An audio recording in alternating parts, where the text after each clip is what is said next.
Greetings, Patriots. Let's take a look at the peer evaluation form for Jefferson Multimedia. This is the form that you'll use to grade your own work before you have me grade it. All of the mistakes should be corrected before the time you call me over. Remember, when you call me to grade your paper, you should be saying, it's done and it's perfect. If your first letters or your proper nouns aren't capitalized, that's a first grade writing standard, and we're in middle school now. If you can't capitalize your first letters, it'll cost you 3 points each time it happens. Same thing with proper nouns like your name, or the name of a business, or a product, or whatever. Another one. I teach first week of school, the difference between these 3 words that all sound like there. If you don't know the difference between these 2 words that sound like your, that'll cost you 3. And if you don't know the difference between these 2 words that both sound like it's, that's a problem too. Taught it way back first week of school. So make sure you know it. If there's a problem, fix it before I do, or it'll cost you 3. Here's another first grade standard we should be doing by now. If you don't have a period, question mark, or exclamation point at the end of your sentence, it'll cost you 3. Make sure it's there. And then here's the funny one. Key vocabulary shouldn't be repeated within 4 sentences of itself. If your project is baseball, I don't want to hear you use the word baseball 6 times in every sentence. You've got to come up with new, cool, interesting ways to say it, and I will show you how that works.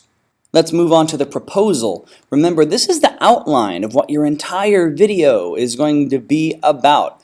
Remember, your story needs to have a beginning, a middle, and an end, and all the parts need to be connected to each other. Your video shouldn't be silliness for its own sake. It needs to have a meaning and a purpose.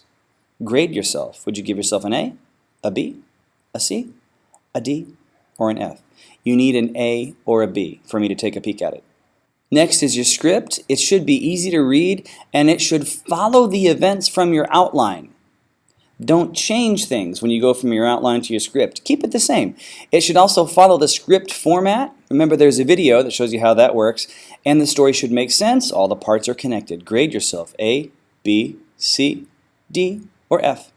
Finally, your storyboard follows the format from the handout, or the video as well, and uses the same words as your script. Remember, when you add a storyboard, keep the words of the movie the same. Just add a picture over to the left so we can see the picture that goes with the words you've already written.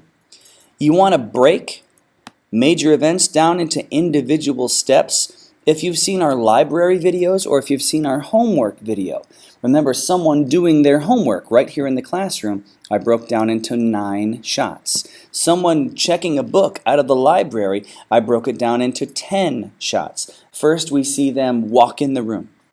Then we see them walk past the desk. Then we see them go to the library shelf, pull off the book. Then in shot 4, we see them open the book. We're breaking everything down into individual pieces. And what are we doing? Changing camera shots, at least every 6 seconds or at least every 4 sentences. The more you change what's on the screen, the more the audience pays attention. Remember, I'm the 4th person that should grade your project. You and your partner grade it together. Someone from another group grades it, then me. It should be done and perfect when you call me over. So give it some time.